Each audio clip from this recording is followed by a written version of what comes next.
Hey everyone, welcome to the LYPP Online Youth Club. It's great to be back, it's great to see you again. I must be honest, way back in video 1 when Graham said It looks like we're going to be doing it for quite a wee while to come. I didn't necessarily anticipate it going right the way on through 2020 and into 2021. But here we are, and we've made some changes that you'll hopefully find interesting and helpful throughout this year. So here we are with the LYPP Online Youth Club.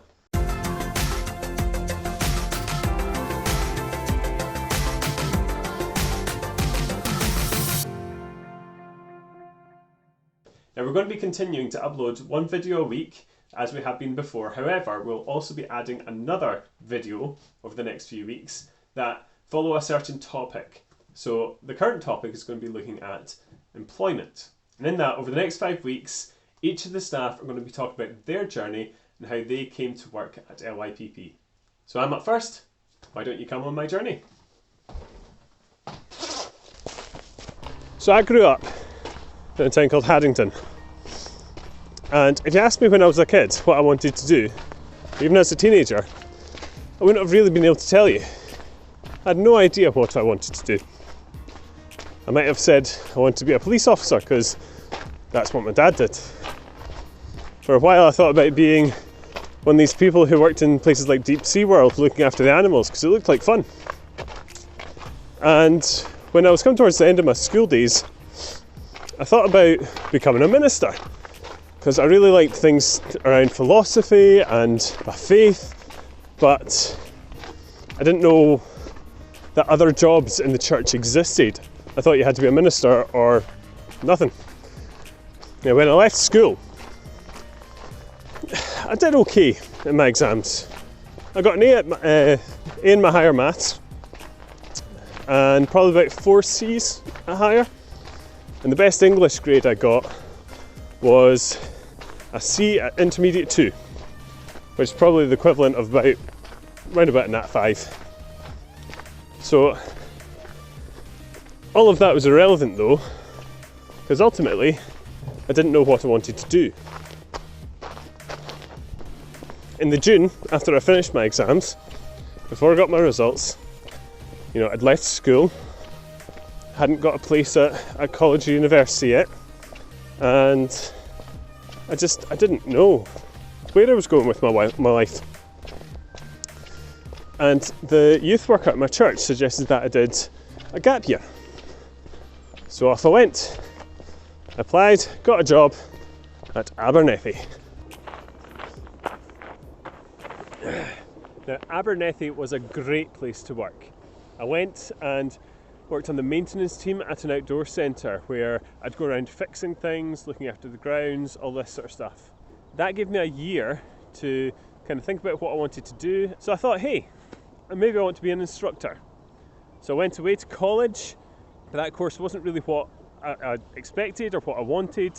So I graduated with an HNC at the end of the first year and left after that and went back up to Abernethy, where I spent another 2 years. The idea was that I would work on the maintenance team, and on my days off I would go out and get experience and do training courses that would give me qualifications that would allow me to be an instructor. But after a year and a half, I had an uncomfortable conversation with the head of the centre, and he called me into his office and asked me what I was playing at. He said that, the idea was that I'd get all these qualifications to be an instructor, but what I'd actually done was I'd got signed off to lead the activities on site, which don't require national qualifications. So beyond that centre, they were useless. And even though it was like a really uncomfortable conversation and to be called out like that, I really appreciate the fact that he did it, because that led me on to do what I really, really love to do.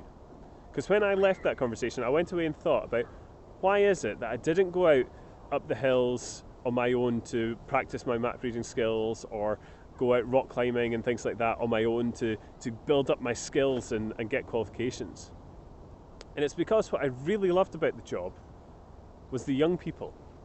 I really loved meeting a group of young people and seeing them challenge themselves in ways that they never expected, challenge themselves to do things that they wouldn't normally do, and to see their confidence build through that. So after nearly 4 years of altogether having left school and spent most of that time at Abernethy, I then knew I wanted to be a youth worker. So I could have just gone and gotten a job as a youth worker. I could have tried just doing it myself, figuring it out as I went. There's nothing to say that you need a qualification to be a youth worker. But if I wanted to do something, I wanted to do it right. I decided to apply to do youth and community work with applied theology at ICC in Glasgow. Now, had I tried to get into that college 4 years after leaving school, having done nothing in that time, I don't know whether or not I would have got in. But because I could draw on the fact that, yes, I had my exam results from when I was in 6th year, but in those 4 years, I'd tried different things. I'd worked with young people, I'd led youth groups, I had tried another college course that gave me experiences. All these things helped in my application for college to get in to do what I really wanted to do. And in that time, there was 2 full-on days of study and 20 hours a week of work in youth work at a placement. So not only did I get a qualification, but I had 4 years of experience doing youth work when I left college. I left Glasgow, and now I'm right here. One Lithgow! And I didn't start working at LYPP straight away. I actually worked for the church that's in the same grounds as the palace, working for St Michael's Church. And I worked there for 5 years as a full-time youth and children's worker. And that was great. I really, really enjoyed that job. It was my first job after graduating. It was a great experience. I had a good team that I worked in and had a lot of freedom of what I could do within that job and with that role. But after 5 years of doing that work, you start getting kind of keen to find new challenges. And a job came up at LYPP. And to start with, I didn't think about applying for it. I was just kind of seeing where my job at the church went. But after a while, I decided to bite the bullet. I applied. I was actually interviewed by 2 members of the board and Elaine, and they decided to offer me the post. So, having left school with exam results I could be proud of, happy with, and but no knowledge of what I wanted to do. It only took me 4 years to find what I was passionate about. And looking back, I've always been involved in youth groups.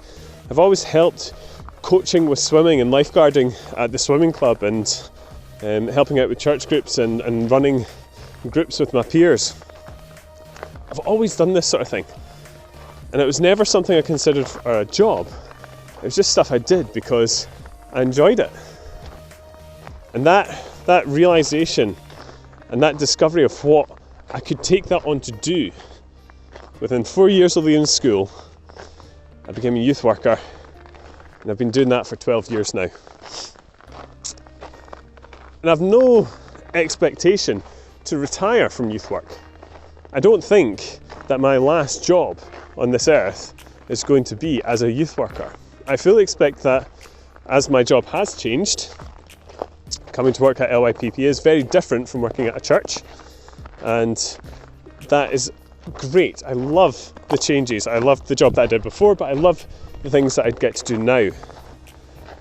And I've no expectation of leaving LYPP anytime soon, but there might be another job that I do go on to do. It might be with another organisation, I might go into teaching, I might go into some sort of management, I may go back to college and do something completely different. I don't know. But I'm not tied down to any one thing, because I've got a lot of experience and a lot of skills and a lot of passions that are going for me, as do you. So alongside my perspective, you'll be getting perspectives from the rest of the LYPP team and how they came to work at LYPP and the journey that they went on, how they did at school, what their experiences were and how they came to be where they are now. And hopefully you'll see that as an encouragement on where you could be in 10 years' time. Because I know at the moment things are scary. We don't know what's happening in terms of what's going to happen in terms of the future of exams and things. But ultimately, they're not the deciding factor in what happens with your life. You are. You are. So I hope you have a good week. Stay safe. And we'll see you again soon.